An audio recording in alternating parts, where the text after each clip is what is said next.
Good afternoon, my lords and my lady. I appear for the appellant, and my learned friends, Mr. Keeley, King's Counsel, and Miss Higgs, King's Counsel, appear for the respondents. Yes.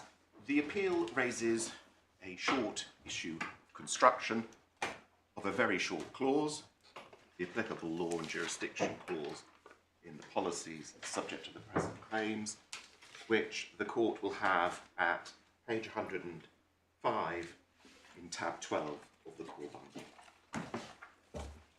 bundle. And as the appeal raises a short issue of construction of a very short clause, I'm going to be brief. Good. Well, I'm afraid you'll both have to be brief because we only have the afternoon to deal with this appeal. But that's encouraging to hear. The issue, in a nutshell, is whether the applicable law and jurisdiction clause, which is common across all the policies and is the relevant clause, entitles the respondents to bring proceedings in England. And the court won't be surprised to hear that the applicable principles of construction are not in dispute. There is one minor wrinkle on the ordinary policyholder test. We would take issue with any suggestion, if this has been hinted at by Mr. Keeley in his skeleton argument, that the ordinary policyholder in our case should be assumed to have the understanding to be attributed to an SME. And you will have seen from the respondent's skeleton argument a citation to paragraph 77 of the judgment of the Supreme Court in the FCA COVID-19 business interruption test case, where there is indeed a reference to an ordinary policyholder in the position of an SME. I don't know whether Mr. Keeley is really advancing the proposition that his clients are SMEs. They're not. I looked at the Almana website this morning, and even allowing for the fact that like some chambers websites, there may be an element of self-promotion. The Almana website describes Almana as a Qatari conglomerate operating over 55 companies in 8 countries and employing over 3,500 personnel. Operating over 300 outlets, Almana represents some of the largest and most successful brands in the world. And the other point perhaps to note on the ordinary policyholder test is this, that unlike the sample policies chosen by the FCA in the COVID test case, there's no reason to suppose that these forms of policy, and this in particular this jurisdiction clause, only appears in policies sold to SMEs. So with that slight digression, let me turn to the relevant background, which is also not in dispute. The policyholders are companies based principally in the Gulf. They are listed, or the claimants, policyholders, are listed in the schedule to the points of claim, which for the court's note is tab 11, page 93. I don't suggest we turn it up. There is one company within the group who has a claim which has a Dublin address, but the rest have addresses in the UAE or Qatar, with a handful in Kuwait, one in Bahrain, and one in Oman. The 3 insurers are also based in the Gulf, and the risks were broked by local brokers.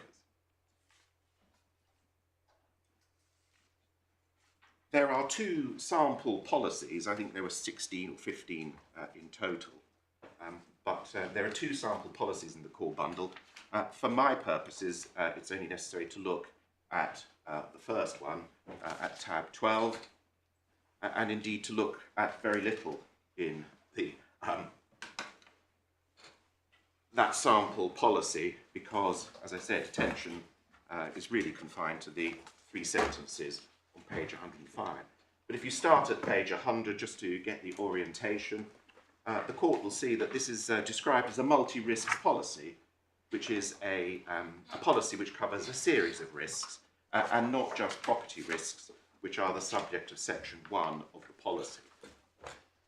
The claims the claims which are made in the litigation by the respondents are claims which are advanced under one or more of the non-damage extensions to the property cover in section 1.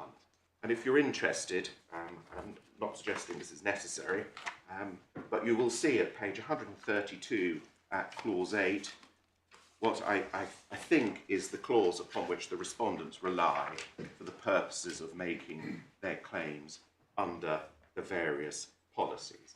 The infectious diseases clause, and there is language in clause 8 which refers, amongst other things, to loss arising from interruption with the business in consequence of the occurrence of a notifiable disease within a radius of 25 miles of the premises, and then there is a proviso at the foot of the page and over to the next page. Turning back then to our applicable law and jurisdiction clause, I propose to examine the 3 sentences separately, but then to look at the clause in the round. So if I could ask the court to look at page 105, if that's a convenient place, rather than perhaps in the skeleton arguments, just so that you've got the clause in its context within the policy schedule, which contains the important parts of the risk. So if I could concentrate firstly on the first sentence, and we would say it's logical to start with the first sentence, because the reasonable business person would start reading the clause at the beginning. And self-evidently, the first sentence deals with 3 separate matters: jurisdiction, local laws, and local practices. And it does so without suggesting that there are any choices to be made. The direction is all one way, in accordance with the jurisdiction, the local laws, and the practices of the country in which the policy is issued. And as you'll have seen, it's common ground as to where the policies were issued in the case of the first defendant policies in the UAE, in the case of the second defendant in Qatar, in the case of the third defendant in Kuwait. It's common ground that the effect of the first sentence is that the policy is subject to the law of the country in which the policy has been issued, and that is not optional. The effect of the first sentence is also... It would follow, would it, that the law and jurisdiction clause is itself subject to the Yes. place of issue law? Yes. Although no one has sought to argue the construction issue by reference to local law. No. Okay. That's a relief. But your lordship is right that on the face of it, one would imagine that the construction of the jurisdiction clause would be a matter for local law. So the effect of the first sentence is that the policy is subject to the law where the policy has been issued, what I refer to as the local law, and that is not optional. The effect of the first sentence is also that the policy is subject to local practices. And it's not surprising when one thinks about it that the parties have agreed on local laws and local practices. We are concerned here with local parties, a local broker, and a local insurer. And so we say that the reference to local law and to local practices demonstrates the unlikelihood that the parties had in mind that either party would have a free choice to bring proceedings in England, with the English court called on to apply local laws and local practices. Well, Mr. Lockie, if the first sentence stood on its own and there wasn't the second sentence or the third sentence, then you would say that the reasonable reader would say you must, if you wish to sue, sue in the place of issue of the policy, which is where the relevant law and practice will apply. Yes. Because that's how you would read it, as a mandatory provision. Yes. There wouldn't be any question of any option at that point, because the option turns on the word otherwise. My lady, I fully agree. However, I suspect Mr. Keeley will try to persuade the court that the first sentence is not, or is not necessarily, an exclusive jurisdiction clause read in isolation. But it is. It's very, very similar, I would respectfully submit, to the clause considered by Mr. Justice Coleman in the Concola case. And we can pick up the references. I think all the references I propose to make, such as they are to the authorities, can all be taken from the judgment of my Lord Justice Mayles in the AIG case. It's all set out there. But yes. I suspect that looking at the wording of other clauses is not going to take us very far. No. And I'm not suggesting that looking at other wordings will take us very far. What I'm suggesting is that there are indications, and this is perhaps getting ahead of myself, but why I refer to the authorities, in particular the AIG case, which assembles a number of cases which consider clauses which provide for the most part, English law, and then there is then a reference to English jurisdiction. And the approach which the courts have taken, and I hesitate to call it a presumption, but there is a strong influence on the construction of the jurisdiction clause from the fact that there's a reference to English law, and in the absence of consideration pointing the other way, the jurisdiction clause will be construed as exclusive. Now, I appreciate and of course accept that in the present case, it's said that the second sentence is one such pointer the other way. So I will deal with that. But generally speaking, that's why I've referred to the AIG case. Generally speaking, there is a reference in a jurisdiction clause to the laws of England and to English jurisdiction. The English courts take the view, as a matter of, I would say, inevitable logic, that all things being equal, the reference to jurisdiction is to be read as a reference to the exclusive jurisdiction of the English courts. And the same considerations apply, I would suggest, where the reference is not to English law in English jurisdiction, but to, for example, the laws of the UAE and to UAE jurisdiction. But ordinarily, one would start from the assumption that where you've got a reference to UAE law and a reference to UAE jurisdiction, the purpose of having the reference to the jurisdiction of the UAE is to identify that as the place, the sole jurisdiction, the exclusive jurisdiction where claims may be made. Of course, that's all well and good, Mr. Lockie, but that sort of debate usually arises in circumstances where the court is simply looking at law and jurisdiction of England and Wales without an alternative option being offered up. So one can well see, if you've got a clause which says nothing more than law and jurisdiction of X, yes, you would think that that was exclusive. Yes. Because there's no leeway for anything else to be offered. We're in slightly different territory here with the second sentence, and as I say, I think it all turns on the meaning of the word otherwise. My lady is right. It turns on the meaning of the meaning and effect of the second sentence, which is largely dictated by the reference to the use of the word otherwise and what that means. Does it mean or does it mean something else? And Mr. Keeley says it means or, and he needs to establish that it means or, because if it's anything else, then it doesn't look like a clause which entitles him to call the shots and determine where jurisdiction is to be established. What if it means if not? Well, that may be close to our case, which is that if the jurisdiction of the local court cannot be established either on jurisdictional grounds or perhaps on discretionary grounds, then one may have resort to English jurisdiction as a backup or backstop. Can I ask you a different question, Mr. Lockley?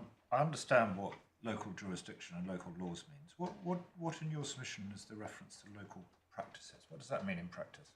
In practice, this is a point which has arisen in English law. I don't know if it's been considered in the authorities, but it's certainly been considered in the leading textbook on marine insurance, Arnold. The standard hull clauses, I think the institute clauses as a whole, refer to the insurance being subject to English law and practices. And the learned authors of Arnold take the view that that may be a contractual incorporation of trade practices. And they also take the view that it is also effective to incorporate as a matter of contract, where it's relevant, the rules of the Association of Average Adjusters. That's in a particular context, marine insurance. So there are other contexts, and I don't know the detail certainly in the UAE, Kuwait, or Qatar, but it may refer to local practices as to the adjustment of claims. Thank you. So if the action continues in I'm this, sorry? so if the action continues in this jurisdiction, in Yes. other words, if you lose your appeal, Yes. then it may be that there'll have to be evidence about Middle Eastern practices of some sort and disputes about whether those are the kind of practices covered by the clause. Yes. Yes, I see.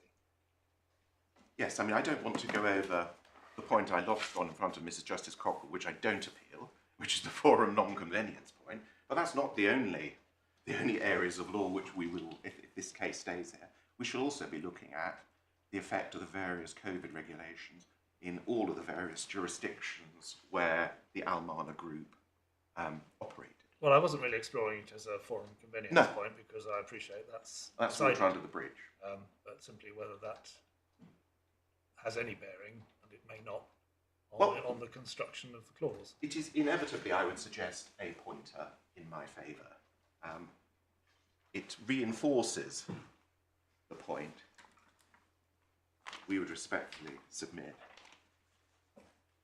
that it is most unlikely that the parties had in mind that either party would have a free choice to bring proceedings in England, with the English court called on to apply local law and local practices. And those are two quite different things. So for local law, you need evidence of foreign law, but for local practices, you need evidence of the trade. Yes. Yes. The way in which insurance business is conducted. Yes.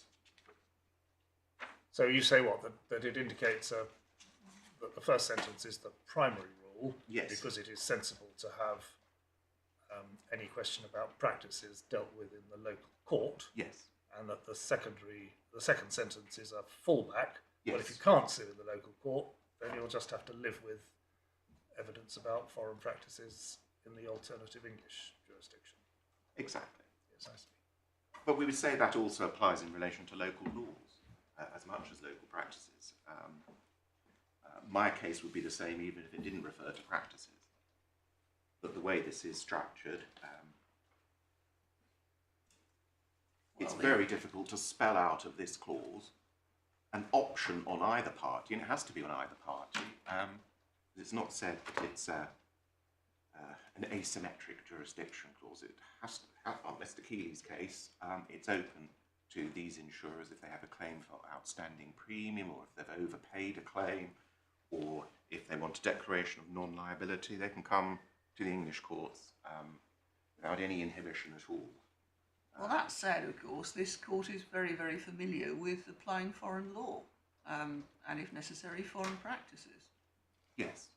I mean, that's what the commercial court does all the time. Oh, absolutely. But I have to say, and with all due respect to the commercial court, local laws and local practices are best determined, optimally determined in the local court. Well, even if it's only one claim, so it's your claim to be indemnified under the policy, if the judge is right, does that mean that whoever gets in first chooses the jurisdiction? So if you get in first, you can choose where, Mr. Keeley gets in first, he can choose England, and if you get in first, you could claim a declaration of non-liability in the UAE or Yes. wherever. Yes, absolutely. And it's one of the points I was going to make when I was coming to deal with Mr. Keeley's enthusiasm for the suite of policies point. That one of the problems, and I think the judge recognised this in her judgment, that the suite of policies point for what it's worth, and I'll explain why it's not a good point in a moment. Even if once one accepts that it's not an exclusive English jurisdiction clause, then it's always open to any argument about the sense of having all the issues dealt with in one court, for that to be torpedoed by the other party bringing proceedings in one of the three local courts. Well, that isn't a necessary evil of a non-exclusive jurisdiction clause. Yes, but when one is asking what is the reasonable, ordinary policyholder got in mind, to suggest, as Mr. Keeley does, that one of the beauties of his construction is that it enables where, in the admittedly, I would suggest, rare circumstances that an event causes claims across a bunch of policies, a collection of policies, or a number of policies, a suite of policies in Mr. Keeley's time. He says, this means that there's great convenience. I can go to one place to bring all the claims. I don't have to sue in each of the three local courts. The answer to that is, as Lord Justice Mayles anticipated, that it could be torpedoed by the insurer going first in one of the three jurisdictions, possibly all three jurisdictions. Do you have a different point, which is that we know that COVID is a global phenomenon, but most of these risks are likely to be individual instance on which there's only a claim under one policy. Yeah, as I understand it, well, the way in which the policies operate is that one business, so if we just look at our sample policy, one looks on page 100, the insured here is, as I understand it, the branch, I think that's what BR stands for, Go Sport, of Mana Fashion LLC. So you've got one policy for one branch, and other policies for other businesses within the Mana group,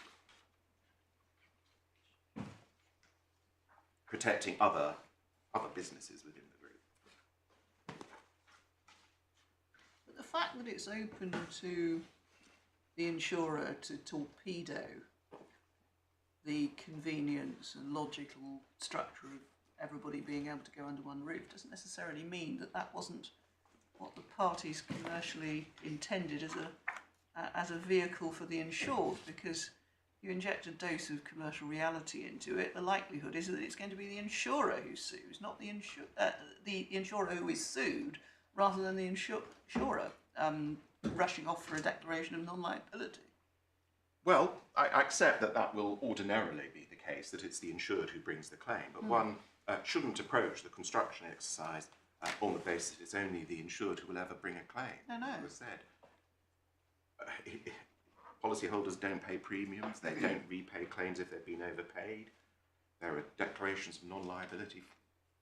I think many of the cases which have come to this court have been, for instance, I think AIG and John Wood is one example. I think Pelagic is another example. They're all declarations of non-liability. Well, it happens. I'm not saying it doesn't happen, but if you're standing back and seeing what the reasonable bystander would have made of this particular clause, I don't think the fact that it's open to the insurer to torpedo the matter by preempting a claim being brought against him is necessarily a full answer to Mr. Keeley's point, that one of the advantages of giving his clients the option is that you could have one forum which is neutral, in which the matter is dealt with across the whole suite of policies. Well, I've got two further points on this. I was going to come to them, but I'll deal with them now. I don't want to be shy about them. You deal with them now, but I think given that you have got limited time, we must. We've shown you some of the things we're interested in, Yes. but we must restrain ourselves a bit now and let you make your submissions. Well, let me just address my lady's point. The first point is that I would submit inherently unlikely that the applicable law and jurisdiction clause has a different meaning depending on whether it appears in a single policy or in a collection of policies. And the second point is that the suite argument, My third point was going to be that the sweet argument suffers from the disadvantage of the torpedo. But the second point is that if the parties really had in mind convenience and the possibility of claims across a number of policies, is it likely that they would have agreed to subject different policies to different applicable laws and practices? To which the answer is no. It's obvious that they didn't have this in mind.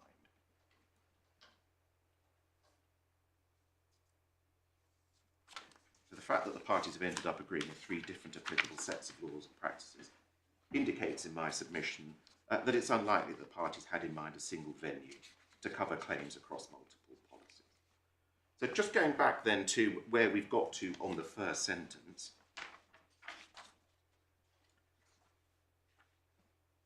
we say it's not materially different to the phrase, this policy is subject to Zambian law, practice and jurisdiction, which was held in the Concola copper mines case to be an exclusive Zambian jurisdiction clause. And if one wants, we have the Concola authority in the authorities bundle, but the relevant bit is set out in my Lord Justice Mayles' judgment in the AIG case, which is also in the bundle. But I don't think we need to turn up either of those authorities for now. As I said, the AIG case is sufficient for our purposes, and if there's any case that you're interested in rereading after I have finished, I was going to, counsel refers to the court's leisure, but I appreciate it's not really a matter of leisure. It's the AIG case, but that's all of the relevant propositions are in there for our purposes. So if I could then turn to the second sentence, because the second sentence is obviously key. My first point is this. The second sentence is a separate sentence. It's not part of the first sentence. And if one was looking for a choice between 2 jurisdictions, one might have expected that the choice would be in the same sentence and not in a separate sentence. And I appreciate there are limits on how far I can take that point, but we are dealing here with two sentences. There's no significance in my submission in the fact that the second sentence ends with a comma. I'm not going to make the point about Roger Casement having been hanged on a comma, but this comma looks very much like a typo, not least because the next sentence starts with a capital letter, the third sentence, under liability. And we would suggest that the ordinary business person reading this would not read the second sentence as a qualification or limitation on what appears in the first sentence, but as a supplement to it.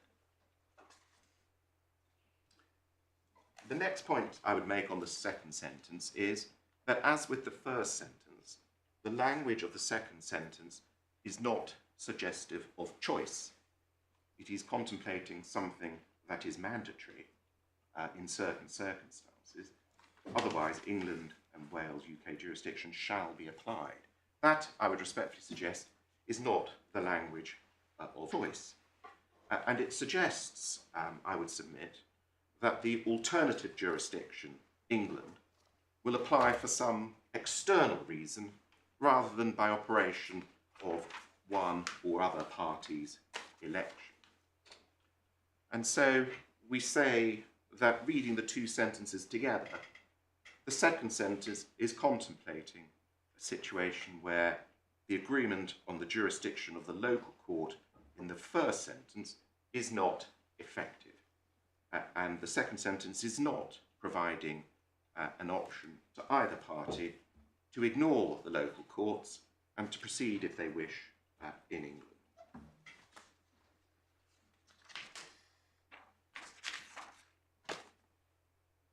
And as is obvious, reading the second sentence as meaning that the clause provides both the policyholder and the insurer with a free choice as to where to bring proceedings between the local courts and English courts is surprising in circumstances where the parties have chosen local laws and local practices in the first sentence, are themselves local, and where the first sentence contains what would appear to be an exclusive jurisdiction clause in favour of the local courts.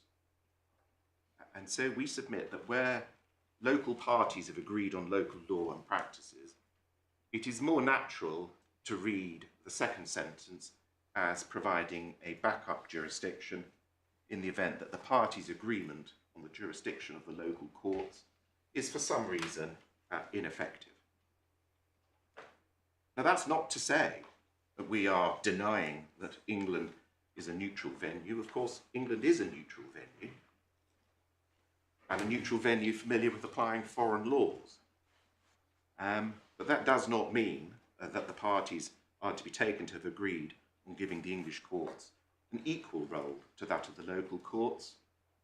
And certainly, as you'll have seen from Mrs. Justice Cockerill's judgment at paragraph 91, Roman 4, there's no suggestion, quite rightly, that the local courts would be unable to try these claims fairly, and there's no suggestion that the local courts would not do justice between the parties.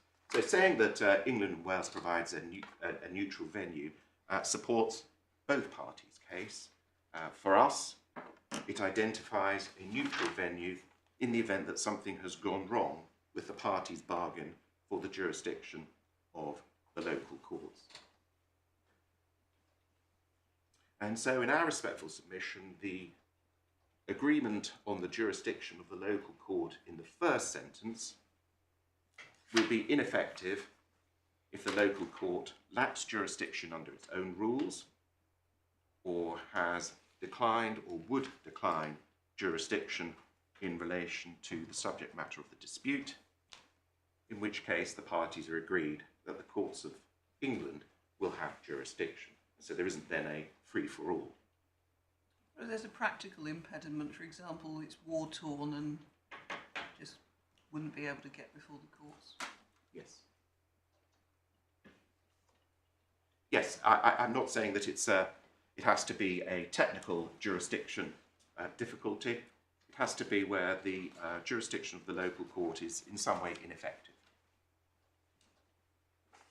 And our respectful submission, that gives meaning to the word otherwise.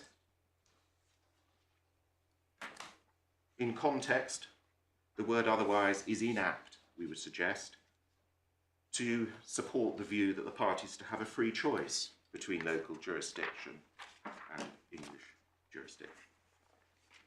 Now, if I can deal with two objections that the respondents made to our case. The first objection is the fanciful point. They say it's fanciful to suppose that this is a backup provision because, so it is said, the local court will practically always have jurisdiction and will exercise it. And let me deal with that point. We are not suggesting that the second sentence will routinely apply. It will be the exception.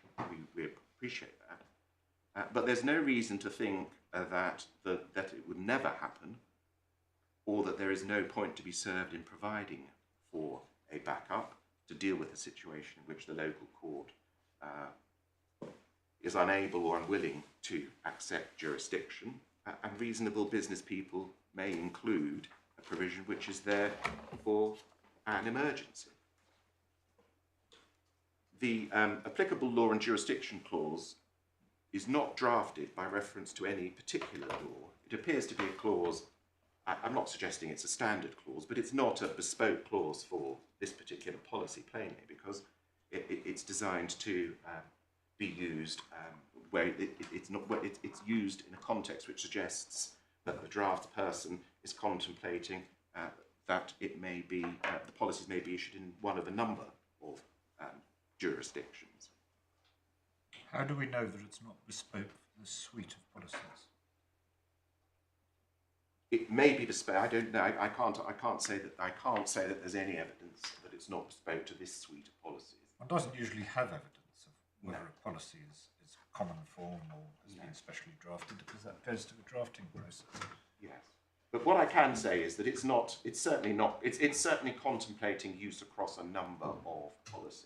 Yes. Because it's not specific. if this had been intended to deal with the position of Fidelity, for example, which is incorporated in the UAE, it's likely to have said, in accordance with the jurisdiction, local laws and practices of the UAE, as that's where Fidelity would be issuing its policies.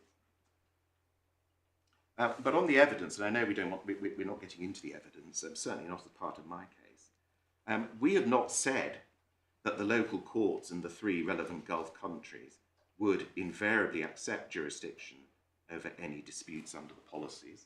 And so far as Qatar law is concerned, at least, local jurisdiction is not mandatory. Although the Qatar courts obviously would have jurisdiction, it's not contrary to Qatar law to contract out of Qatari jurisdiction.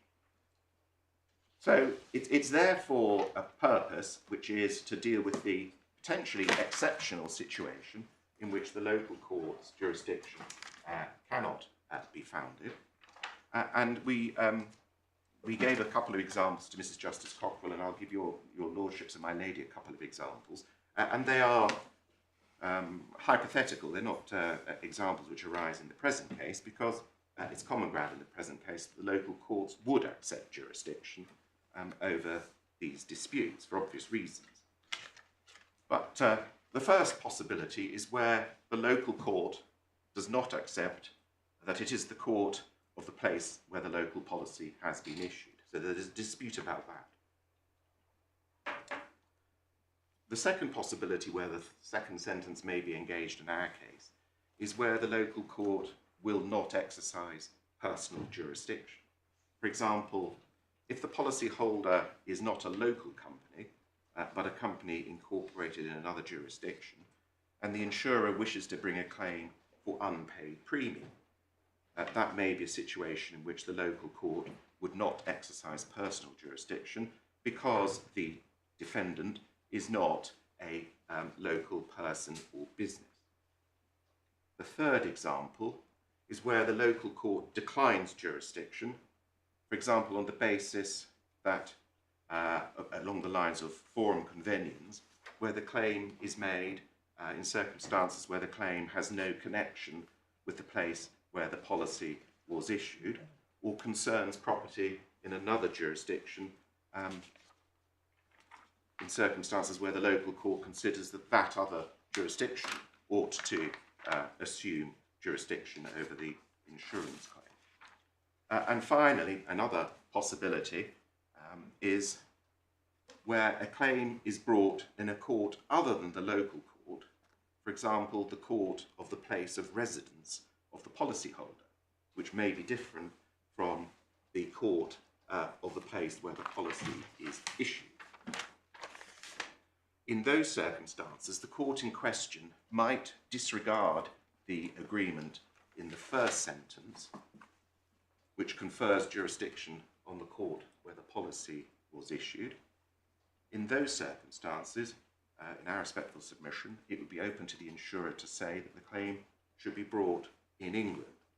So if, for example, there was some rule or practice in the courts of the place of residence of the policyholder which ruled out as ineffective a choice of jurisdiction of the place where the policy is issued, it would be open to the insurer to say under the second sentence, well, then the claim should be brought in England.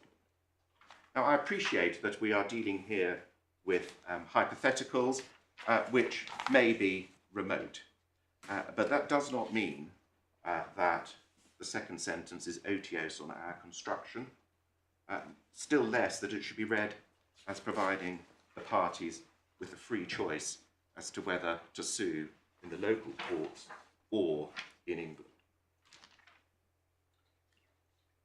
The second point which the respondents make against our construction, is a point made at paragraph 19 of the respondent's skeleton, is how will the parties know on the appellant's case whether the second sentence applies? And the answer to that is that the second sentence is there for what is likely to be the exceptional case, the outlier.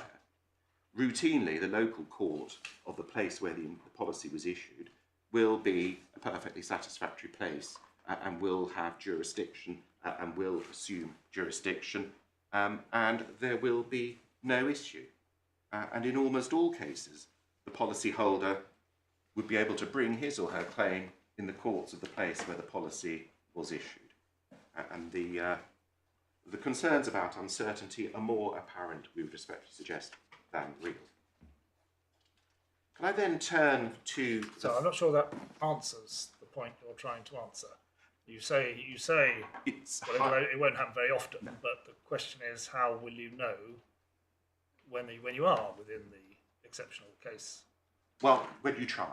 It may well be that when you try and you fail to get a jurisdiction in the local court. Oh, so sort of suck it and see. Yes.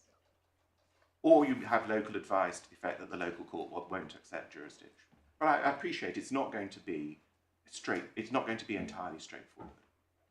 But as I said, what the parties have done here is to agree for a situation which will apply as an exception.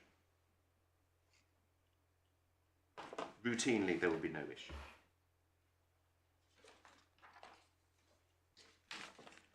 With your Lordship's leave, I was going to move then to the third sentence. Now, Mrs. Justice Cockerill concluded that the third sentence did not really assist. That's paragraph 87 of her judgment. We agree, albeit not for the reasons given by the judge. The respondents appear to rely on the third sentence as well as the second sentence in support of their argument. The applicable law and jurisdiction clause gives the respondents and indeed the insurers a free choice whether to bring proceedings in the local courts or in England. And at footnote 7 of their skeleton, the respondents say that the third sentence means that for liability claims, so that's claims attaching to section 5 of the policies which provide the liability cover, all courts in the world, except those of the USA and Canada, shall have jurisdiction. And it follows that it's not just the courts in the place where the underlying liability has been established. And that, we would respectfully suggest, would be a remarkable jurisdiction agreement to have concluded, that a policyholder who is the subject of a judgment against him or her in the UAE, for example, could sue the insurers in Russia or China, or the insurers could bring a claim for a declaration of non-liability in Australia or Brazil. We would respectfully submit that the third sentence is not concerned with jurisdiction in the same sense in which that term is addressed in the first two sentences. Now, we agree that the third sentence is concerned with the liability cover, and that's what's meant by under liability. And we would submit that when one reads the policy as a whole, the third sentence is making it plain that the liability cover does not extend to judgments or settlements which emanate from two particular jurisdictions, the US and Canada, for obvious reasons, because liability claims in the US or in Canada, because of the risk of juries, treble damages, etc., are not something which the insurers will indemnify, at least without an additional premium.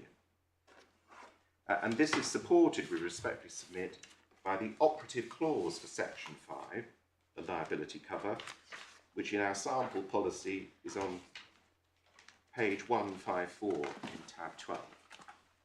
I could ask the court to turn that up. The operative clause in section 5. Section 5 begins on the previous page, and you'll see provide public and product liability cover.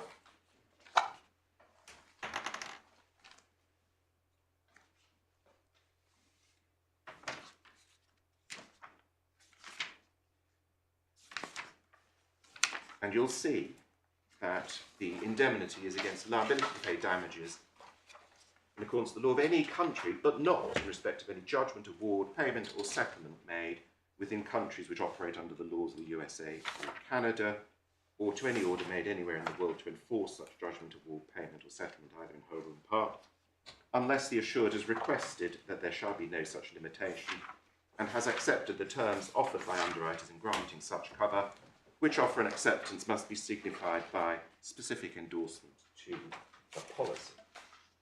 So I would respectfully suggest that the third sentence in the applicable law and jurisdiction clause is making it plain that the underwriters have not granted an extension to cover judgments or settlements emanating from two particular jurisdictions, the USA and Canada.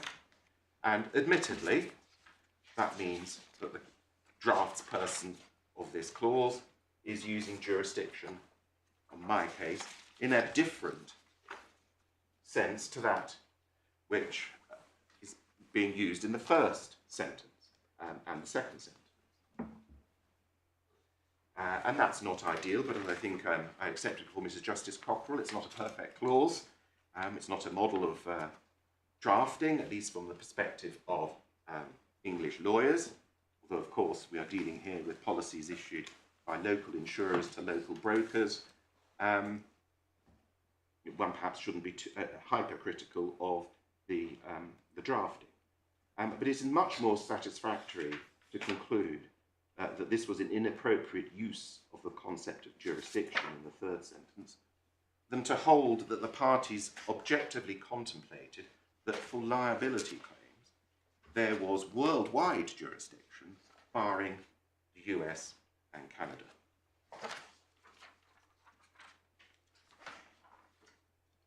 So on that construction, jurisdiction doesn't mean jurisdiction, and the clause doesn't actually achieve anything because it's achieved by the operative clause anyway.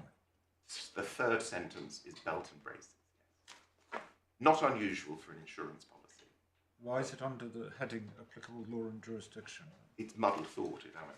From a perspective, with respect to the, because I appreciate these policies are issued, they're not issued in the native language, obviously, of either the insurers or indeed the policyholders.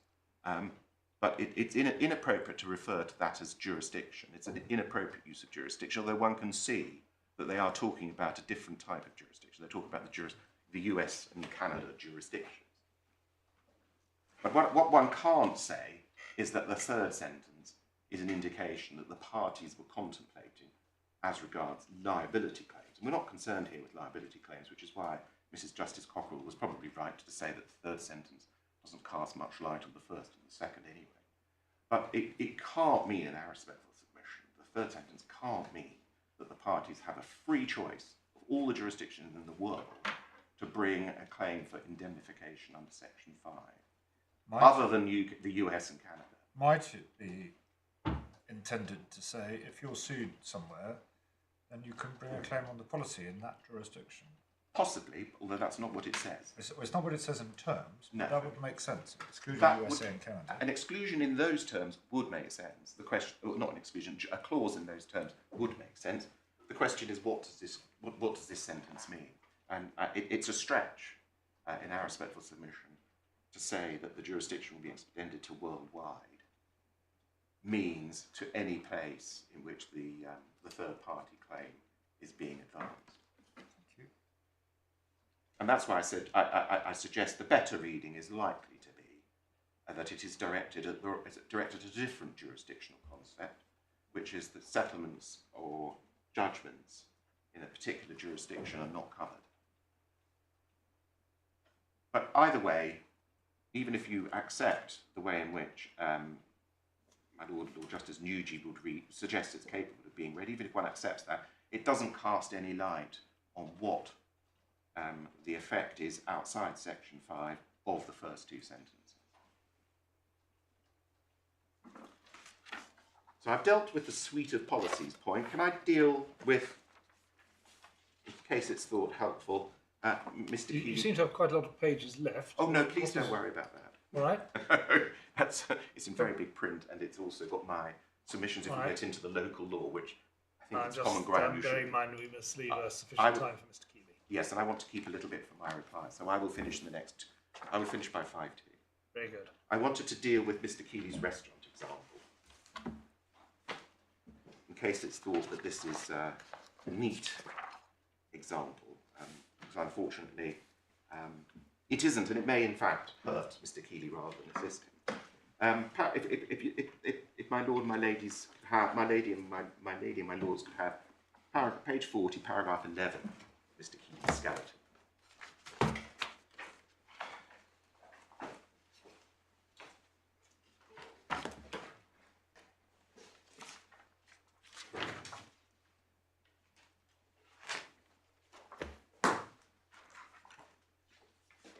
A waiter in a restaurant might say to a customer looking in the morning for a table for 6 for lunch, as a party of 6 you can sit here by the wall, otherwise you can sit there by the window.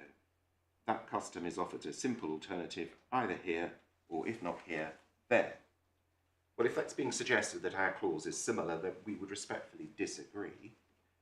We accept that, at least in principle, in some contexts, the word otherwise may be used as a synonym for or. But the issue for the court is whether it means or in our case. And the restaurant example isn't very helpful, as it's not faithful to the language of our clause or to the background. So as far as the background is concerned, there's nothing in this example which reflects the elements of the local policyholder, the local broker, and the local insurer. And there's nothing in this example which is equivalent to the first sentence, which is, as I've suggested, contains language indicative of an exclusive jurisdiction clause, and in any event, it's common ground, contains agreement on local laws and local practices. And the example also assumes that one person is given a choice. You can sit there or there. And I have to say, it's not entirely clear what the learned waiter means. In this example, the customer is coming into the restaurant during the morning.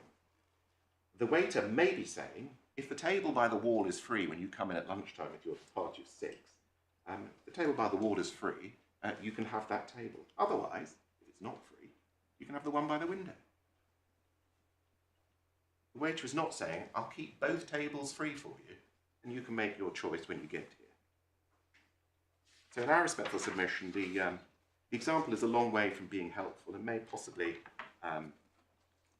harm the respondent's case, because it is an example where it is equally possible to see that the waiter is using otherwise in the context, and in a conditional sense, if the table by the wall isn't free.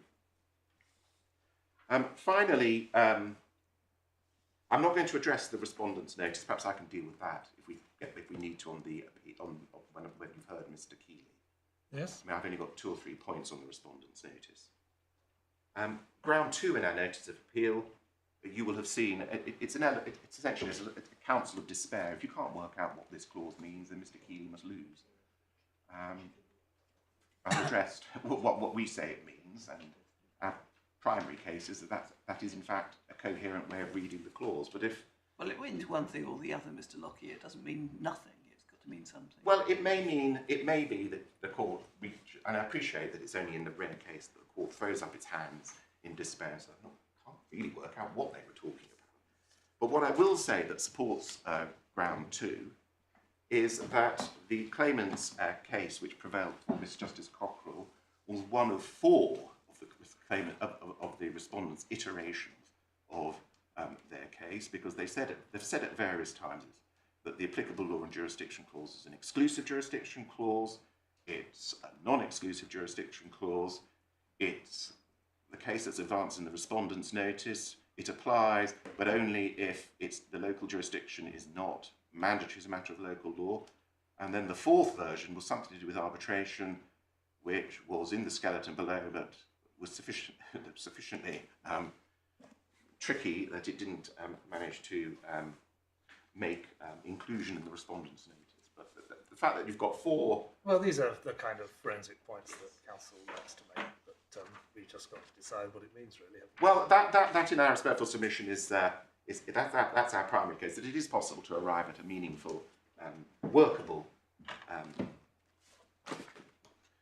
construction of the applicable law and jurisdiction clause, and it's not one which gives the respondents carte blanche to bring proceedings in England. Unless I can help the court any further. Thank you very much, Mr. Locke. Mr. Keeley. My lord, it's not carte blanche to bring proceedings here. Let me just dispel 1 or 2 things, if I may, to begin with, my lord and my lady. Can I start rather curiously with what is described as sentence 3? Because what my learned friend has done by looking at sentence 3 is tried, we say terribly cleverly, to put it aside as though it's not relevant.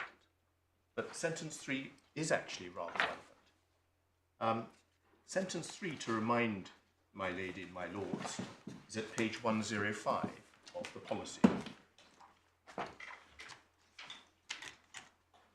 And my submissions are, and indeed were made to Mrs. Justice Cockerill, on the basis that if you're going to subject this clause to a minute textual analysis, that's probably not the right thing to do. As the Supreme Court said in FCA in relation to causation, which was, the Supreme Court said, an issue of construction, you also take into account impression. And you don't put form over substance. And we say, and indeed we have Lord Justice Lewison's book to support us, that if you are a reasonable business person looking at this clause, you look at it just as a normal person would. We're not SMEs. I perfectly accept that we're not SMEs. The reason for the quote has nothing to do with SMEs. It's the ordinary policyholder point. And here, there's a big bold sign at 105 which says applicable law and jurisdiction. And so the normal person looking at this will say, this is the applicable law and jurisdiction. And There's no clause anywhere saying that headings do or don't count. None. Therefore, you can rest assured you can look at the heading, okay. my lord. I would have told you, I promise you otherwise. I'm sure you would. Not that bad. And then you see, for better or for worse, and again, it's not form over substance, but you see that the first, what we've described as the first two sentences, are formatted together. Mrs. Justice Cockerill noticed that. The third sentence is a bit of an add-on. Whether it's a separate sentence or not depends upon the appropriate comma after the word applied. But it doesn't really matter. Just as you, when you look at your motor policies, you may, because you're judges and terribly excited by insurance, you may look at all the standard terms and just see how these standard terms affect what you see right in the beginning, the certificate of insurance or the schedule.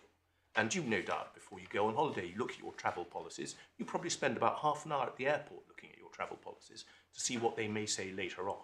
But generally speaking, to see what you're actually insured against, to see where what the law is, if you're interested, to see where you can sue, you go to the schedule, that which is specifically designed to highlight the special terms and conditions that have been agreed. Whether they were negotiated or not is neither here nor there. So the normal person looks at this and says, this is the applicable law and jurisdiction. And the normal person doesn't go to the third sentence, which is really what I'm on, and say, that's a different form of jurisdiction from that which the heading suggests. I wonder what that means. I tell you what I'll do. I'll go and have a look through the liability section 5, if I can get that far, and see what jurisdiction is being referred to. But if the interested reader did, the interested reader would actually alight probably on a rather different set of clauses than those that my learned friend has just taken you to. The avid reader would turn to page 153, some 48 pages later, and he would go to section 5, which is public and product liability. And then he would be bored, or she would be bored, or they would be bored, and then he would go to page 154 to the operative clause, which Mr. Lockie took you. And they would see that that actually says nothing about jurisdiction as such. And so the reader would say, well, I don't think that can be it. So the reader would move on and would go, believe it or not, to the general conditions, which begin at page 158 and end at 159.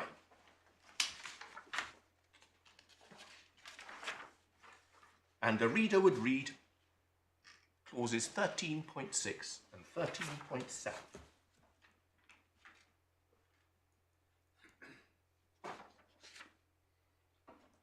And lo and behold, 13.6 talks about the schedule. And then it says, the assured and the underwriter submit to the exclusive jurisdiction of any court of competent jurisdiction within England, etc. And then 13.7, any phrase or word in this policy will be interpreted in accordance with the law of England. So that's what the reader would read.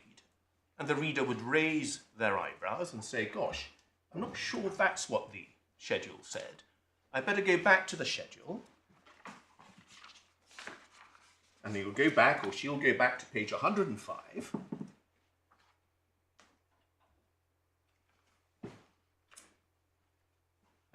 And the reader would see, now I understand, the third sentence of the applicable law and jurisdiction is obviously that which is specially undertaken, and jurisdiction is extended worldwide, excluding USA and Canada.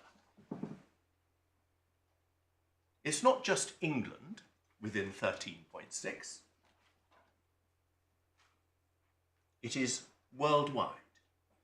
And as for the law, well, the reader would go back and say, well, that can't be right, because look at the first sentence. And so the reader would conclude, just like Mr. Justice Foxton did in the pelagic case, looking at two clauses, one in the schedule specially agreed and one in the printed form, which is standard, and would conclude that the former prevails. But the former prevails in relation to sentence 3, in the sense that what it says, and the reader would read this one, under liability, jurisdiction will be extended. It is an extension to the jurisdiction previously provided. And if Mr. Lockwood came up and said to the reader, don't worry about it, sentence 3 is actually irrelevant. In fact, there's an exclusive jurisdiction clause in the first sentence. So when it says you can go anywhere else in the world, bar United States and Canada, that's actually not correct. You can't go anywhere else in the world at all. You can only go to the local place of issuance of the policy. Assuming you're right for the moment, Mr. Keeley, would you accept that that sentence is only dealing with liability jurisdiction under Section 5? So whatever the primary rule would be for liability jurisdiction, it is that which is being extended, not something else? Yes, I would. Absolutely, my lady. And therefore I would say, looking at the first sentence of the applicable law and jurisdiction, that does not mean that it is an exclusive jurisdiction for the purposes of the liability cover under Section 5. It can't be, because the third sentence extends it in relation to liability jurisdiction. So what you start with then when you're looking at this is you are, in our submission, you're looking almost at a cascade of jurisdiction. The first sentence talks about the local jurisdiction, the local insurer's local jurisdiction. The second sentence, otherwise, which we say, and you know what we say, if not there, then England and Wales. There's no conditionality involved. I'll come back to that. And the third sentence specifies in relation to liability cover that jurisdiction is extended to worldwide, but not to the USA and Canada.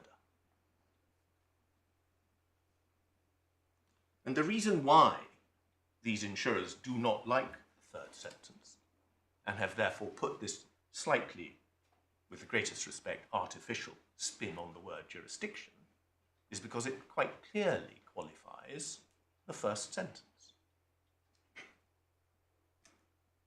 Jurisdiction is extended. But can I also just deal with one or two other things? I mean, it qualifies the second sentence as well. Oh, it does indeed. I mean, Oh, it does. No, you're absolutely right. So that's why I said it's a cascade. But it certainly qualifies the first sentence in the sense that the first sentence is not, you take it on your own, pretend the second and third sentences don't exist. You might be minded to conclude it's an exclusive jurisdiction clause. But what I'm not following is, I mean, I understand what you say the third sentence does. I'm not at the moment understanding why that helps your construction of the first two sentences in a non-liability case. in a non-liability case, well, Yes. I'll come back to that in a minute. Let's just talk about a liability case then. In a liability case, quite clearly, the first sentence is not exclusive. In a liability case, quite clearly, the second sentence is not exclusive. In a liability case, quite clearly, the combination of sentences 1 and 2 are not exclusive. That, so far, I follow. That is right. But what you have, therefore, is the parties focusing in the third sentence on an extension to such exclusivity as exists in relation to the first and second sentence. Well, I understand that, Yeah. but I'm being very stupid. But I don't understand how that helps you decide in a non-liability case whether 1 and 2 provide alternative exclusive jurisdictions or a primary exclusive jurisdiction with a fallback. And that's the debate before us. That is the debate before us. But 1 and 2 cover liability if you just read them Yes, until you get to 3. and 3 has an extension. And 3 has an extension. And we all understand that it's extending what would otherwise be the position if you didn't have 3. But I don't understand why it tells you what we would otherwise have if you didn't have 3. Well, I mean, have I missed the point? no, I don't think you're necessarily missing the point. I'm probably missing the point. But what the position is, you just take liability for a moment. Yes. Just A take liability case, a liability case. if you read 1 and 2, you say to yourself that by itself provides some form of exclusive jurisdiction. I'm going to park for the moment, which it is. Yeah. I know when I get to 3, whatever it was, it's been extended worldwide. Yeah. That I understand. Doesn't tell you what the true construction of 1 and 2 is. What in it a doesn't liability do case. is tell you that 1 is not an exclusive jurisdiction clause if you didn't have clause 3. That's right. What the position is that you have the jurisdiction in 1 extended by 2, extended by 3. Okay, by 3 in relation to I liability. see. But what you are having is a focus on the jurisdiction which widens as you go down the page. I see. It's wrong for my learned friend to say that the third sentence does not actually relate to jurisdiction as normal people would Well, I think. understand that. Yes. Yep. Well, I haven't done it terribly well, but if I've conveyed the point, then I've done it well enough, and I'll move to something else. Can I just remind your ladyship, your lordships, that the first defendant, Fidelity, issued policies to all 27 insureds. My learned friend was very keen to make it appear as if there was a local policy for each local insured, including, it would appear by implication, the first defendant. But that is not right. The first defendant issued only 7, insured only 7 insureds. I'm so sorry. Fidelity issued 15 policies, let me make it clear. 10 policies covering 7 insureds. 1 covering Bahrain, that's 1 insured. 1 covering 13 insureds in Qatar. 1 covering 4 insureds in Kuwait. 1 covering 1 insured in Ireland. 1 covering 1 insured in Oman. The second defendant issued a policy, policy in Qatar, covering 13 Qatari insureds. And the third defendant, that was the third defendant, that is the second defendant. And the third defendant, Kuwait, issued 1 policy in Kuwait covering the 4 Kuwaiti insureds. for 20 non-UAE insureds, the UAE is not a neutral jurisdiction.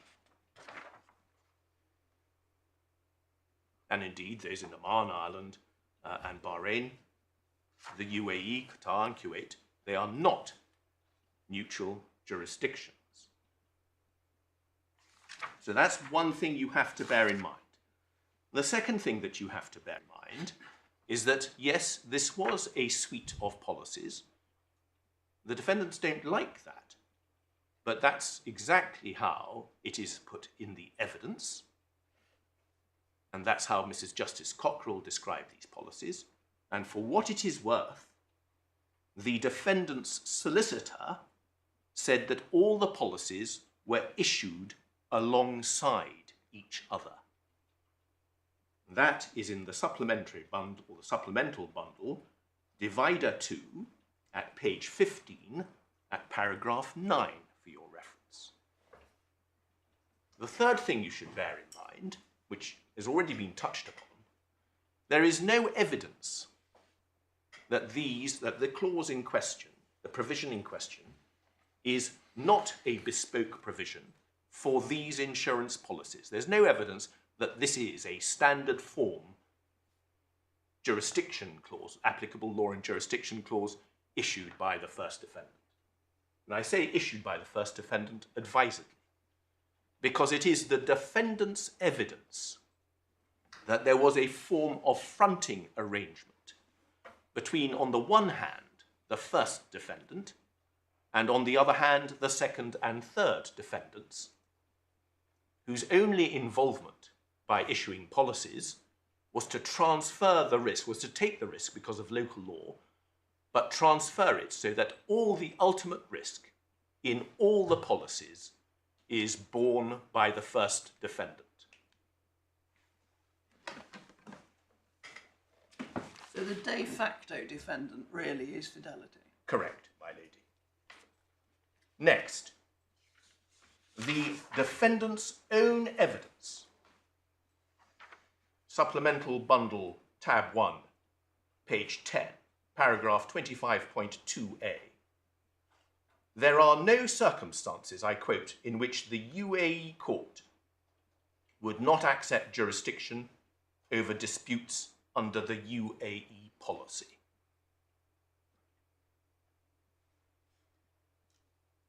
The defendant's evidence is that it was mandatory for the UAE courts to take jurisdiction under the UAE policy. In relation, and that's it, or the UAE policies, and in relation to the UAE policies, there is no dispute in this case that they were all issued in the UAE. So mandatory to take jurisdiction in the sense that if jurisdiction is invoked, then they must accept it. They must accept it. They cannot refuse it. That's the defendant's evidence. And, of course... Does he go so far as to say that they would not recognise the jurisdiction of, for example, the English court? That is possible. That's a possibility, but I don't think that the evidence goes into that. No. I'm just wondering exactly what means in this context. No. And secondly, in Kuwait, paragraph 22.2, supplemental bundle divider 2, page 19, there are no circumstances, says Mr. Foss in his second witness statement, in which the Kuwaiti court would not accept jurisdiction over disputes under the Kuwait policy. Again, he says that Kuwait jurisdiction would be mandatory. Slightly less certain in relation to Qatar, the defendant's evidence is that the Qatari court would accept jurisdiction over any claim under the Qatar policy issued by the second defendant. There's one Qatar policy, there's one Kuwait policy. All the others are first defendant policies. So the Qatar policy covers a whole lot of Qatari insureds, Kuwait likewise, but everything is passed up the line to the first defendant. So the idea that England, and for that matter Wales, are not, or is not, a sensible neutral jurisdiction for the purposes of the policyholders, generally speaking, is wrong. With the first defendant bearing all the risk, it might be thought, and indeed the authorities support the proposition, that neutrality is an important commercial consideration when agreeing jurisdiction clauses.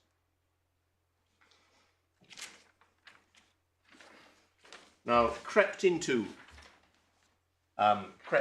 your bundles, my lady, my lords, this morning probably, will possibly have been the skeleton arguments from below. Can I just take you to our skeleton argument, or rather my learned friend's skeleton argument below? It's to be found at divider 17 of the supplemental bundle.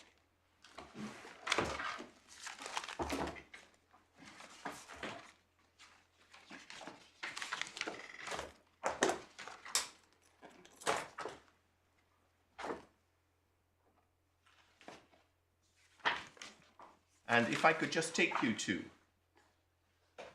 paragraph 6, this won't be a surprise to you, but just to set the scene, if I may.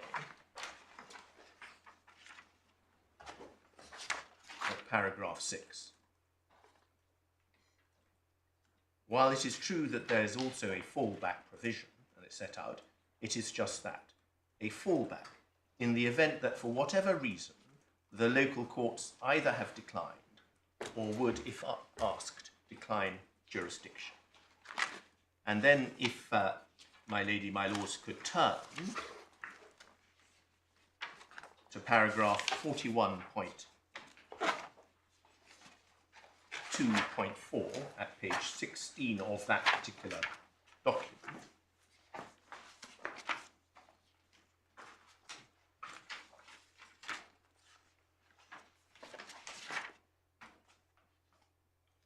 It's said by the defendants in the same way the word otherwise in 2 is a recognition that 1 requires disputes to be submitted to the local court, but provides for a neutral alternative if, for whatever reason, the local court would not or has not accepted jurisdiction.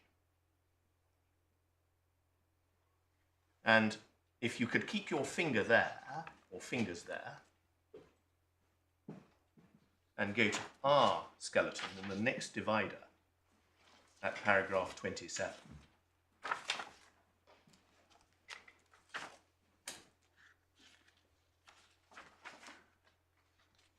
Because this highlights the difference between the parties. I don't know if you have it in red, with the crossings out in red, in paragraph 27. The defendants would have got it 100% right. Actually, it's 97.5% right. I'll explain in a moment. Were they to have put a full stop after the word alternative as follows. In the same way, the word otherwise in the second sentence is a recognition that the first sentence requires disputes to be submitted to the local court. And we would add if that jurisdiction is invoked. But provides for a neutral alternative. Full stop. And the reason I do this is because what is crossed out is a condition that the defendants seek to impose upon the application of the second sentence. They say if, for whatever reason, the local court would not or has not accepted jurisdiction. But I have to impress upon the court that those words, neither explicitly nor implicitly, nor impliedly nor tacitly, just do not appear in this provision. The only word is otherwise. And as Mrs. Justice Cockerill said, well, where is the condition? Otherwise doesn't mean necessarily conditionality, other than if not there, then here, or else here. Well, it doesn't necessarily mean conditionality, but sometimes when it's used, it does import conditionality. It can import conditionality. Indeed, I myself have just imported it by saying, if not here, then there. But it's not the conditionality which is, in this case, that if the local court would, if invited, have declined jurisdiction, which gives rise to a whole lot of commercial difficulties, and I'll come on to those in a second, or if the local court, the jurisdiction is sought to be invoked, and the local court has declined jurisdiction. And the reason I say those things are a mixture of several things, my lord. Firstly, as I've already said, that is not there. It needs an awful lot to be read in. Secondly, as I've already indicated, there is no question in this case about where the policies were issued. These policies were all issued either in the UAE, the first defendant, or Qatar, the second defendant, or Kuwait, the third defendant. So thinking about hypothetical examples is actually not of assistance. And thirdly, as I've already also indicated to you, UAE would have mandatory jurisdiction over the first defendant. Kuwait would have mandatory jurisdiction over the third defendant. And there would be, not necessarily mandatory, but jurisdiction, according to the defendant's case, of the Kuwaiti courts in relation to the third defendant. Qatar. And this is on the defendant's own evidence. But if my learned friend were right, and one has to take this hypothetical into account, what is the insured to do? And Mrs. Justice Cockerill was influenced by this. I can't say no. What is the defendant, the insured to do? The insured brings proceedings because it's told that it has to, according to the defendant, only to find that having done so unsuccessfully, it then can come to England. Or maybe it still has to bring proceedings in yet one of the other jurisdictions which are on offer. Or, even worse, the insured takes advice. And the advice is, no, there is no jurisdiction because of this broker working remotely. This is the example given. There is no jurisdiction, so you can go to England. So the insured comes to England and brings proceedings, only for the defendant to say that your advice, your local advice, was wrong. And so the insured then says, well, that's a bit of a blow. Maybe I should try now to go locally, because I'm being told that the advice was wrong. Goes locally and finds that jurisdiction is declined. And so the insured has gone, as it were, from the Arabian Gulf and back, and has got nowhere, and back now to England. And that's not how business people think or operate. I should mention, of course, the example, because it is a fanciful example. It's at 41.2.5 of my learned friend's skeleton below, which is in the divider before, number 17, at page 16.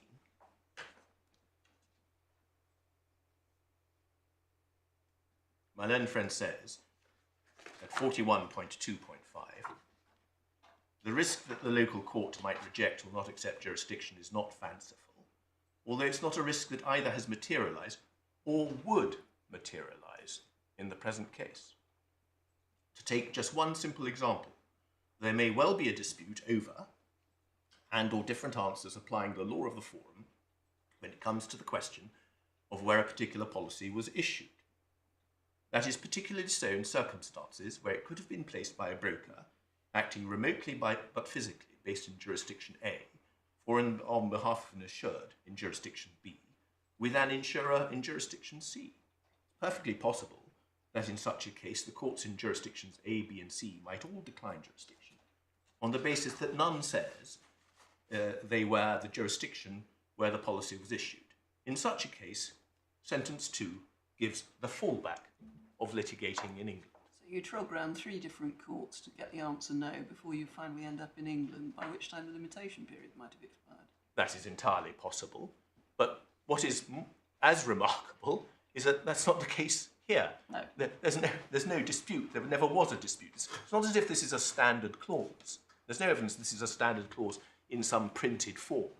So are you saying that if you're looking at it from the point of view of the neutral objective bystander at the time when they enter into these jurisdictions, everybody knows that it would be mandatory for the Kuwaitis to accept Kuwaiti jurisdiction, UAE to accept UAE jurisdiction, and the Qataris are very likely to accept jurisdiction save in the most exceptional circumstances? That's right. And therefore, what is the point of having a fallback which doesn't make any sense? That is right, my lady. That's your point. That is my point, and I go further to say everyone knew in this case where the policies were issued. This example here. They might have thought that in the AIG case, but there was still a dispute about it. Well, I'm not going to go to the AIG case. I can take your lordship to your wonderful prose and the analysis, but I'm not going to do that. I would refrain from doing that if I were you. And while I'm on these other cases, my learned friend went to the Concola case. The Concola case was a case which said subject to. And I'm not going to go through, I've actually, believe it or not, read these cases uncharacteristically. And I'm not saying I understand them, but I understand them well enough to tell the court that they're all terribly interesting, but they're all, including pelagic, they're standalone clauses, in the sense that the clauses only said, whether it was subject to or shall be subject to, as in hin pro shall be, they're all this contract or this insurance or this bill of lading shall be subject to English law and jurisdiction. Full stop. In the pelagic, there was the possibility that there was an inconsistent Italian jurisdiction clause. But the learned judge, Mr. Justice Foxton, said no, it was inconsistent with the schedule and therefore it falls away. And in those circumstances, the governing law, part of the clause, is obviously an important factor to be considered in whether or not the clause is an exclusive jurisdiction clause. This is what the learned judge below talked about: exclusive, non-exclusive, all the world. They were one jurisdiction cases, if I can call them that. Well, I think it's the Hin Pro case, isn't it, which is at least a 2 candidates case. The wording is completely different, so it doesn't particularly help on that, but it was a case where... If notwithstanding the foregoing. Exactly. Yep, you're absolutely right. And my learned friend says, with great insouciance and panache, that otherwise means if notwithstanding the foregoing. Because he's read Hin Pro, and it's a wonderful case, if it were the case, that if notwithstanding the foregoing meant otherwise, or vice versa. But this is the danger of looking at these. You can get, obviously, important features from these cases, like the law being mandatory has some influence. Mrs. Justice Cockerill took all this into account. It's not as if she said, oh, well, I'm going to ignore the fact it's local law or local practice. She took everything into account.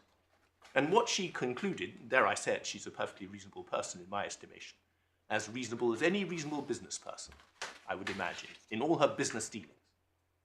And her insurance contracts. After all, she must be insured for something. Therefore, she is in the position of a reasonable policyholder, just as your lordships are, depending on whether you have insurance. But, and she concluded that this was a clause which actually was very simple. The only reason, dare I say it, with the greatest respect to Mr. Lockie, who's a personal friend of mine, the only reason it became complicated was because of all the cases that my learned friend put before the court. AIG, Hin Pro, pelagic, all on different words, all on different phrases, all in different contexts. Whereas I'm afraid that we take a very simple approach.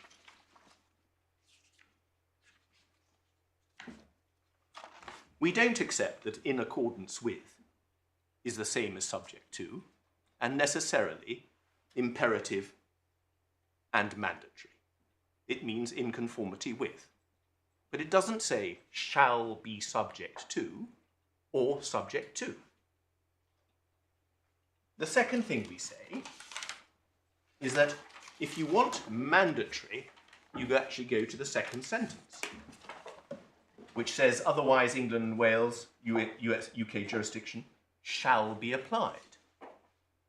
If you read the sentences together, as you should, not in isolation one from the other, but you read them together, you see that the first and second sentences do provide for exclusive jurisdiction in favour of the insurer's local courts, or otherwise England and Wales, to the exclusion of the rest of the world.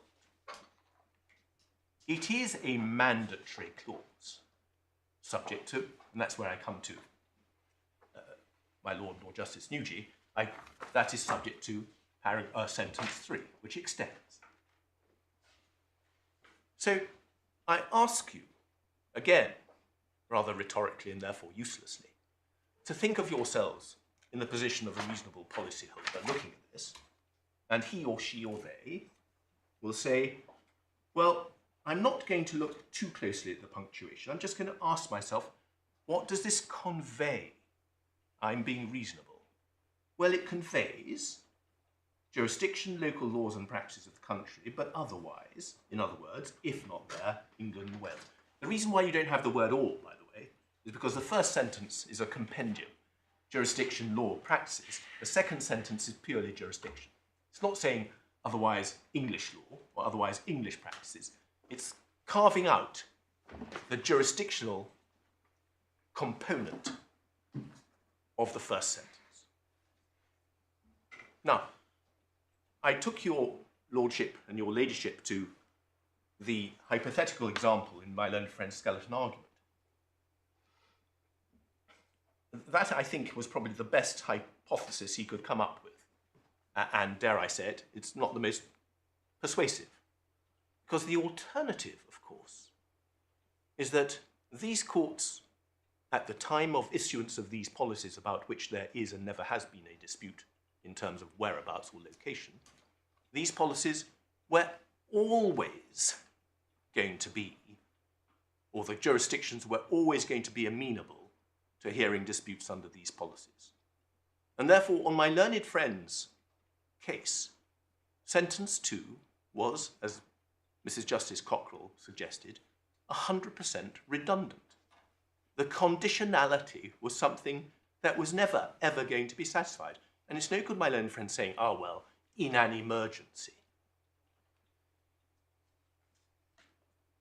I mean, as soon as you start taking extreme cases, that tells you something about the robustness of the argument, that you have to take an extreme. There was never going to be any issue here. And therefore, on my learned friend's case, 2/3 of this clause shouldn't be here. The third sentence, because it's dealing with some other jurisdiction, which is not actual jurisdiction. The second sentence, because the conditionality is something that is completely fanciful.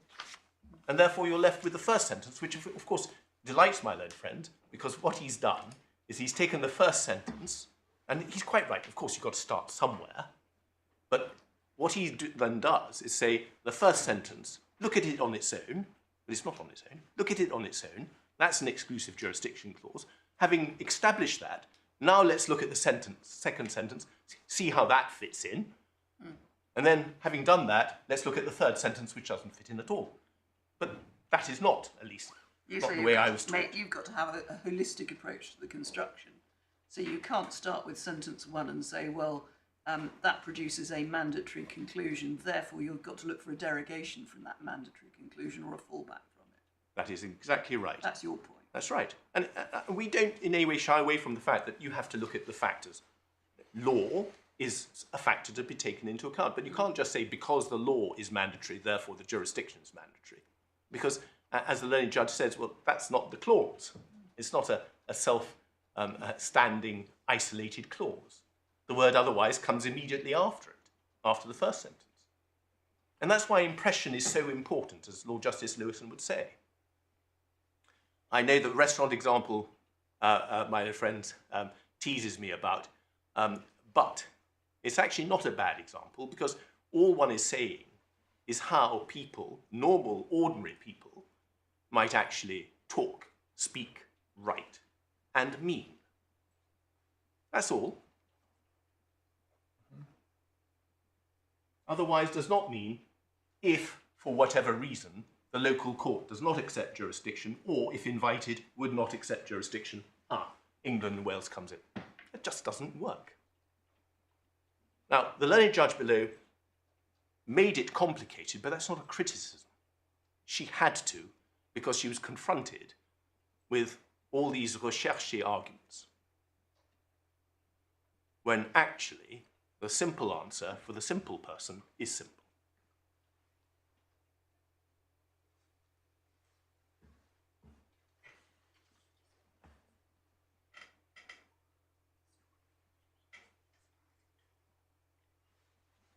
I should say, as Ms. Higgs quite rightly reminds me, and indeed this was Lord Justice Nugee's point, and his point that fortunately we made to Mrs. Justice Cockerill about the third sentence.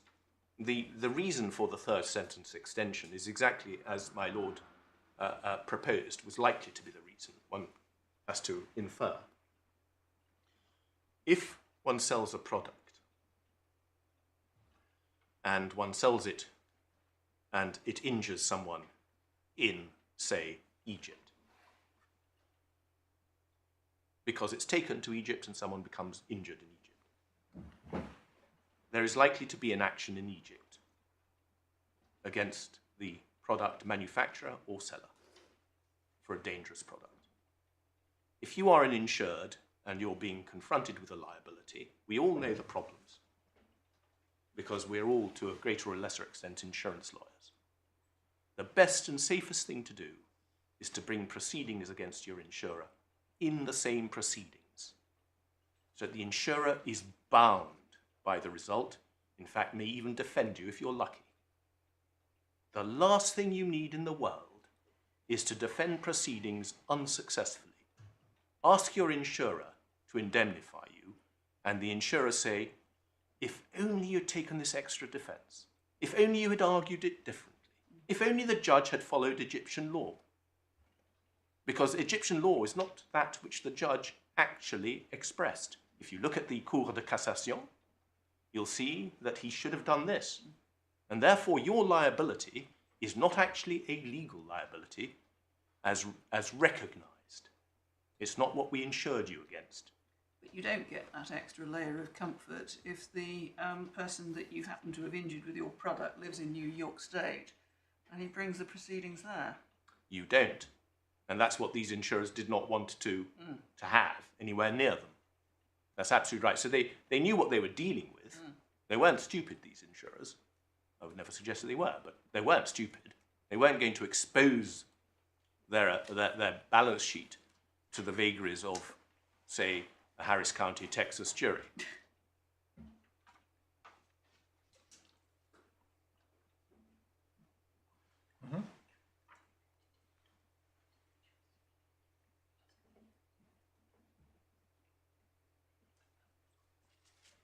Can I just check my notes? I've actually, I think, for better or for worse, covered everything.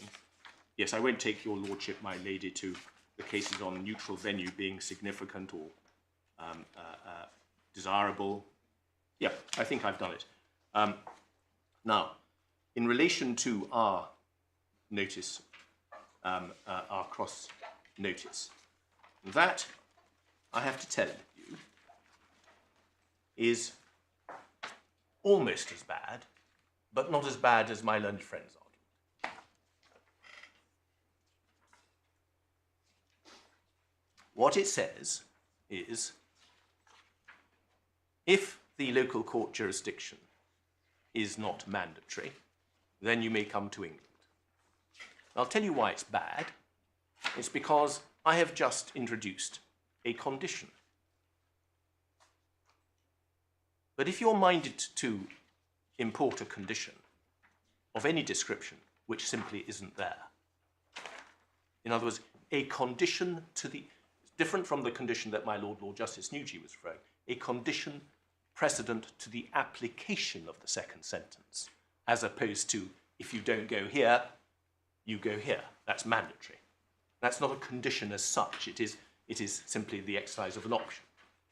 But if you're going to introduce a conditionality to the application of the second sentence, then we would urge your lordship and your ladyship to accept ours on the basis that if you're going to have a condition, then if it's mandatory, you should go there, and if it's not mandatory, you should be able to come here.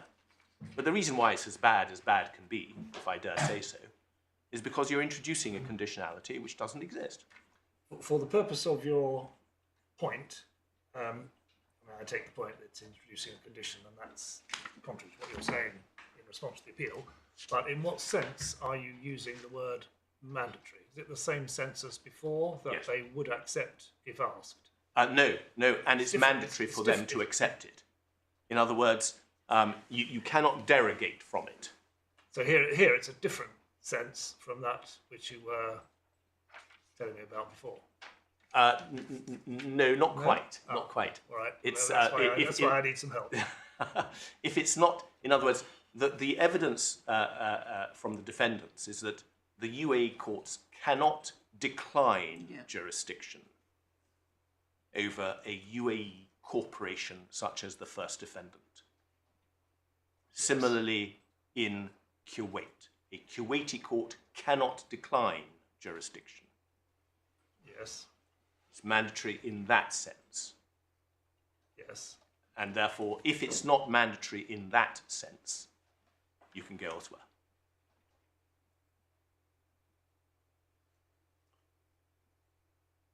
And let me just make sure I've got this right, my lord, because I'm thinking about mandatory. Can I just ask Miss Higgs a question?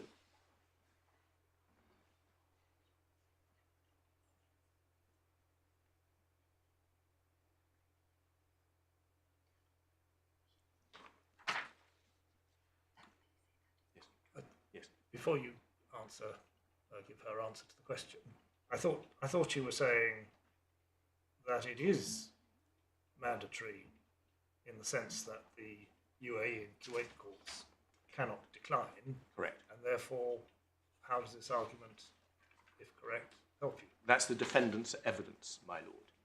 Yes.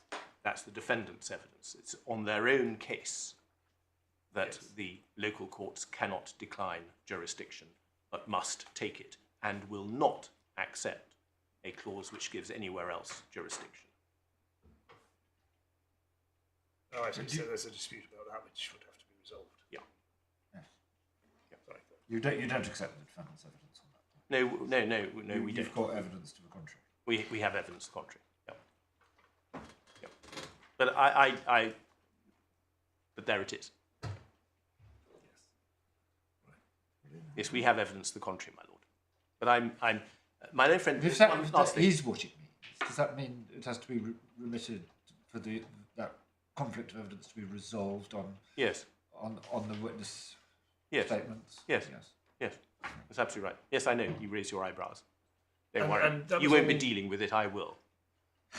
And that was all argued before Mrs. Justice. Yes, it was. April, Yes. She just didn't need to deal with it. She so did not need to deal with it No. because she came to the clear, correct conclusion. But if it had to be remitted, we'd simply send it back to her and say, Yeah. tell us what you would have said. Is that what you're That is exactly proposing? right. Yes. Yes. I am ready to go through the evidence, but somehow I don't think that it's necessarily a terribly profitable experience, Well, I neither think for we you all- nor indeed for me. No, I think we all agree with that. Yeah. Very good. All right. I think you were about to give us the answer that Miss Hill was giving to a question that you asked her before my lord asked you another question. I thought you had, but anyway, Oh. go on. If you No, would- if you- I think You have? I think Well, that's I think. helpful. Yes, I did. Well, I thought I answered it. yes. Faute de mieux, I answered it. No. All right. One other thing, which is that, as you know, this appeal was expedited because apparently you need an answer. We're coming up against the end of term. You may or may not get one.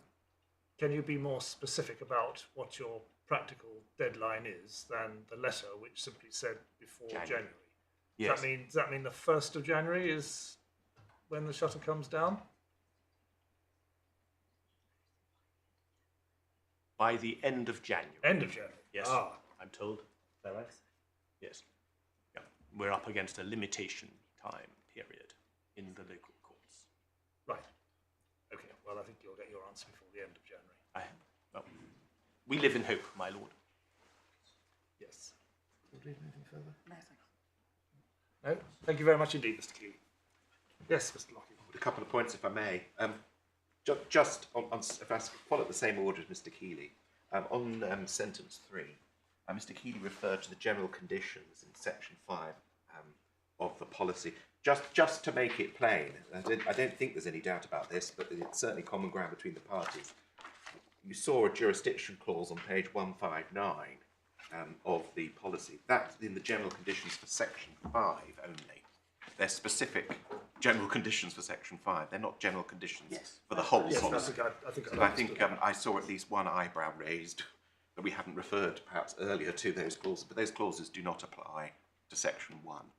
There might be an interesting argument about the extent to which clause 13.6 is overridden by or is subject to the jurisdiction clause in the schedule if we had a claim under section 5, but that's all. Well, just pausing there for a minute, just for my clarification. Does that mean that if you're wrong about this all being a horrible mother, Mr. Keeley is right about the third sentence, that the primary position would be English law for those sorts of applications, or English jurisdiction, and the fallback would be you can sue anywhere else in the world? My submission would be, if it's a section 5 claim, Yeah. my submission would be that it would still be subject to the first 2 sentences, which would override the jurisdiction clause. That would override it, so we can ignore it. Yeah. Yes. All right, I understand. But even if the third sentence does qualify the first sentence in our applicable law and jurisdiction clause, in my submission, in agreement, if I may respectfully say so, with the judge, the third sentence doesn't really assist on how one reads the first and second sentences in relation to a claim under one of the other sections of the policy, i.e. other than section 5. Now, so far as the points made by Mr. Keeley about the Fidelity policies, he is right that there are, for the insureds where the risks are in Qatar and Kuwait, there were, as it were, mirror policies issued by a local insurer, D2 in the case of Qatar, D3 in the case of Kuwait. But there are also policies issued by Fidelity, who were essentially fronted for by those 2 local insurers. All that goes to show, perhaps, is that if one was concerned about there being a single venue to bring these claims, there is already a single venue, namely the courts of the UAE, in circumstances where the claimants could sue Fidelity on all of the policies issued by Fidelity and therefore cover the entirety of their claims. So far as neutrality is concerned, let me just remind you again of what Mrs. Justice Cockerill noted in paragraph 91, subparagraph 4 of the judgment. She noted that there was no issue.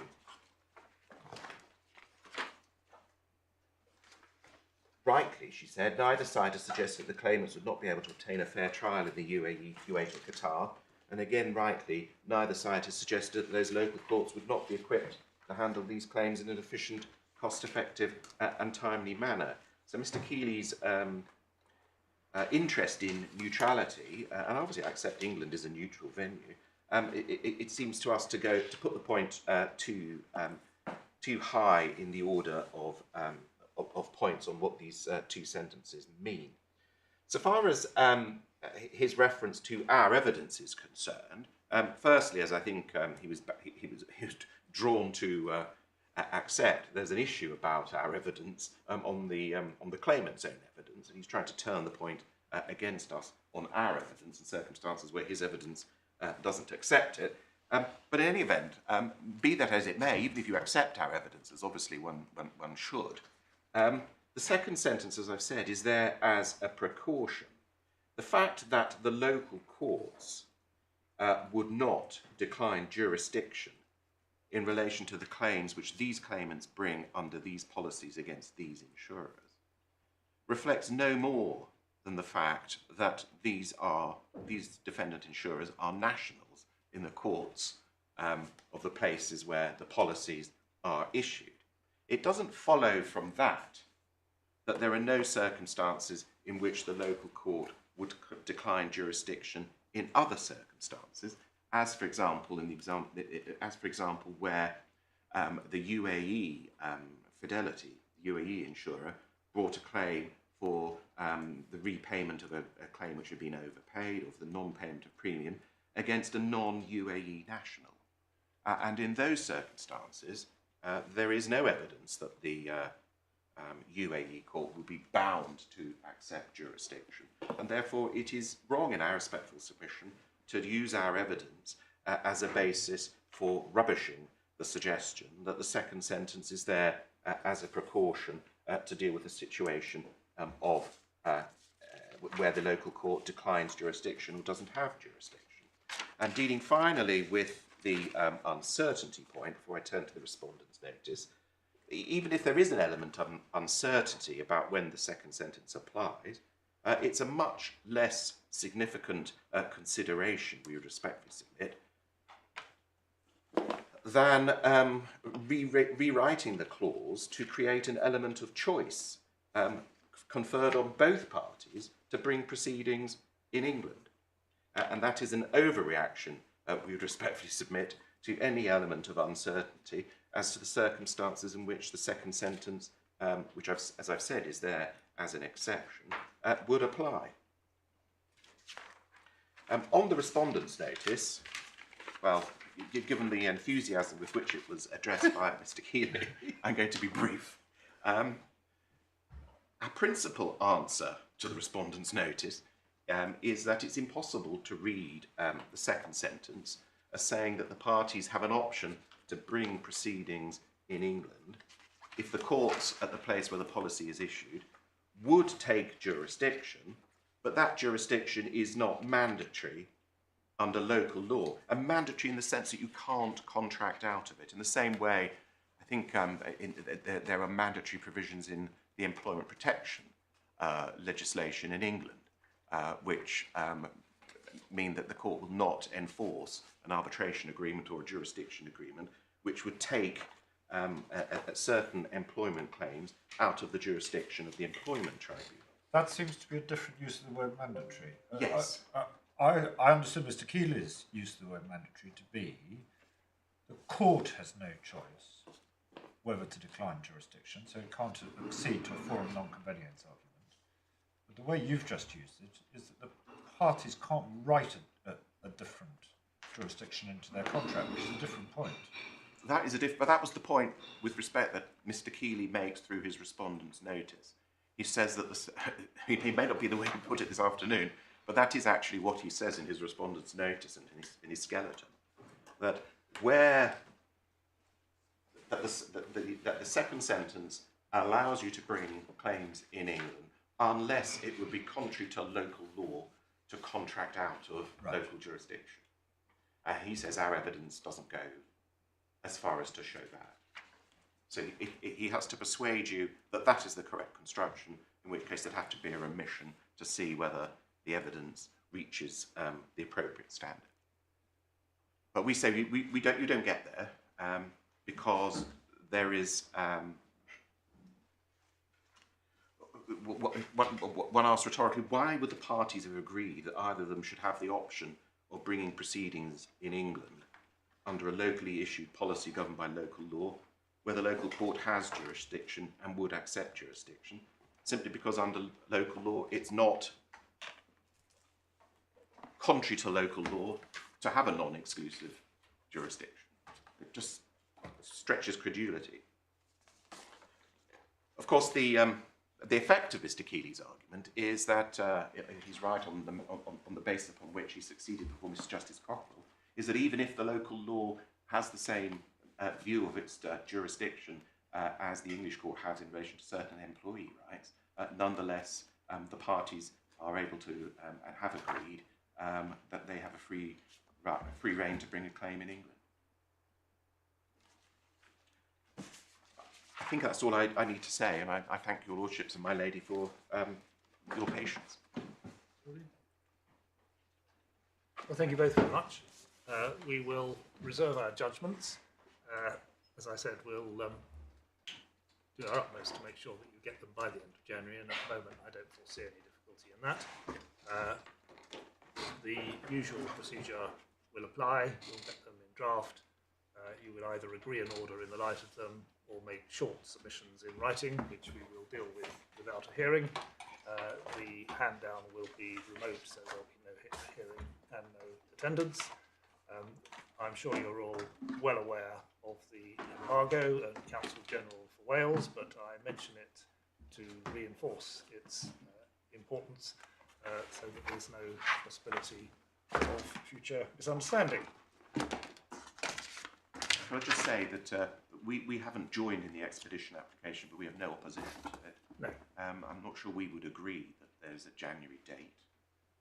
It may be Well, we wrong. would expect in the ordinary course of events to provide a decision within that time, notwithstanding that the vacation intervenes, and as there is at any rate a reason, which at least one side thinks is a good reason, that seems to me to be something which I think if Mr. Keeley was urging a judgment today or tomorrow, I think we might have something to say about. You'd be confirming there wasn't a limitation point. You'd be No, confirming there was no limitation. As far as we can see, they're already time barred, but that's a separate point. Oh, I see. well, in that case, I think all that it remains for me to do is to wish everybody a happy Christmas and an enjoyable vacation. Thank you.